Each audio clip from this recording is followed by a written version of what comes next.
Vietnam has entered a new phase of development. After 2 decades of rapid development, economic growth and poverty reduction rate has slowed.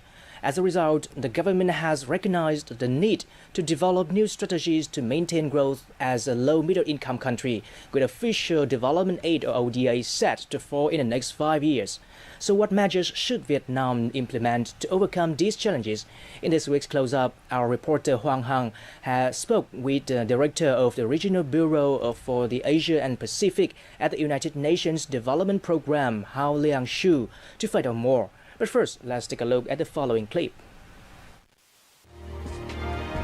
Vietnam is a development success story.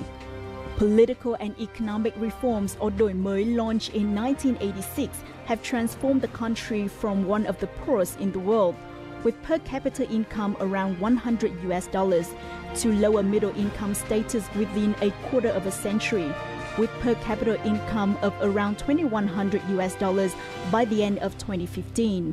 GDP growth has averaged 6.6% per annum since 1986.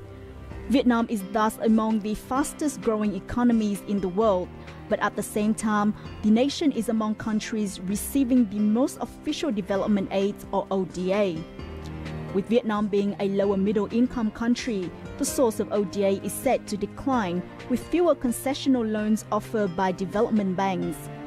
As a result, Vietnam is expected to face many challenges in raising funds for development purposes in the next 5 years. Hello and thank you for joining this interview with Vietnam Television. Now, in recent years, Vietnam has been rated as a lower middle income country, effectively limiting its access to official development aid. So in your opinion, what are the challenges and opportunities Vietnam face in terms of raising development fund in the next 5 years? First of all, we have to recognize that Vietnam has developed significantly over the last 3 decades, and especially in the last decade, Vietnam's growth rate has been very high. So Vietnam is now a lower middle-income country. So as a result of this progress, obviously the ODA environment, is changing. But the story is not straightforward. Okay. Now, while some countries have decreased their ODA to Vietnam, there are some countries that are still increasing ODA. For example, the United States, for example, right? So the ODA is actually increasing.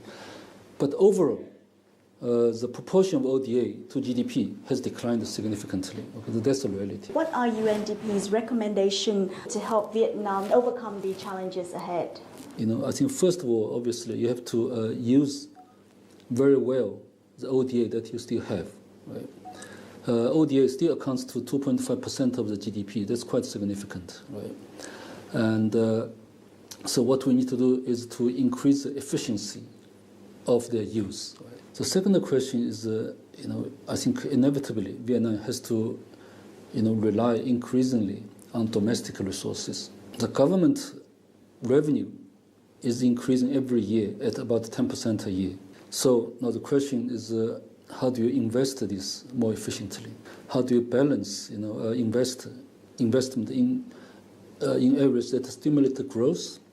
I think thirdly, I think the government and we have to work together to ensure that the private sector investment, right, continues to come, but also not only producing financial return, but also focus on social and environmental returns, right?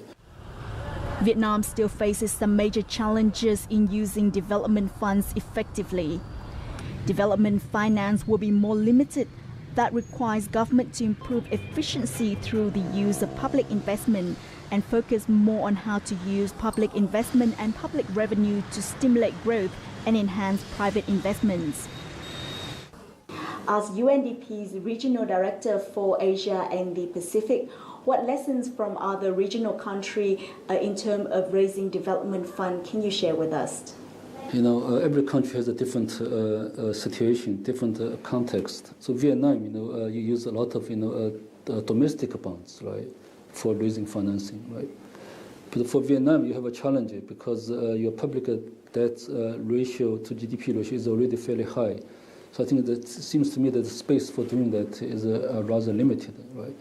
In some countries, we see that the governments, allow local governments to raise funds, right, by making use of locally available resources, such as land use rights. It seems to me that the challenges for Vietnam is to, review the policies, for governments at different levels to take on debts, to strengthen, the disciplines, right, when it comes to borrowing.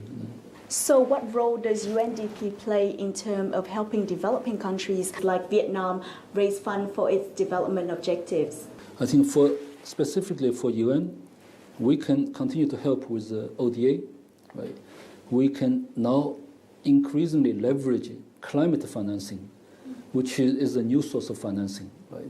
With the Paris Agreement, we have a Green Climate Fund, for example. Right? We have already helped Vietnam to obtain $30 million, right, in the first project. As the first country in Asia Pacific to obtain this funding, right? And we can continue to do that, right? And we can also play a role to encourage private sector investment in a way that produces socioeconomic benefit through innovative ways such as social impact investing. So there are different ways that we can do, to address the question of financing. Thank you for joining this interview. Sure, it's my pleasure.